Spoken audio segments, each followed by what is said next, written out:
Hi అండి. మా పిల్లలు ఈ మధ్య బాగా గొడవ చేస్తున్నారండి. ఏ కూర తింటలేదు, ఏ టిఫిను తింటలేదు. వాళ్ళకి నచ్చిందే చేయాలని అడుగుతున్నారండి. నా దుంప తెంపేస్తున్నారండి. నాకు అసలే పని అవ్వట్లేదు. మార్నింగ్ అసలే పని అవ్వట్లేదు అనుకుంటుంటే అసలే టైం సరిపోవట్లేదు. అంతా హడావిడి మేళంలో వీళ్ళ కోరికలకి నేను ఏం చేయలేకపోతున్నానండి.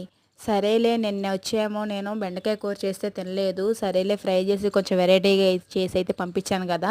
ఏదో కూర అయితే ఏదో తిన్నారండి. లంచ్ బాక్స్‌లో సగం అన్నం వెనక్కొచ్చేసింది. ఈరోజేమో వంకాయ గాని, దొండకాయ గాని వండుతానంటే వాళ్ళు అమ్మో వద్దు నువ్వు కూర అయితే చేయొద్దన్నారు. మీకు ఇష్టమైతే మీకు నచ్చింది మీరు చేసుకోండి. నాకైతే ఫ్రైడ్ రైస్ చేయమని అడిగారండి వాళ్ళిద్దరూ కలిసి.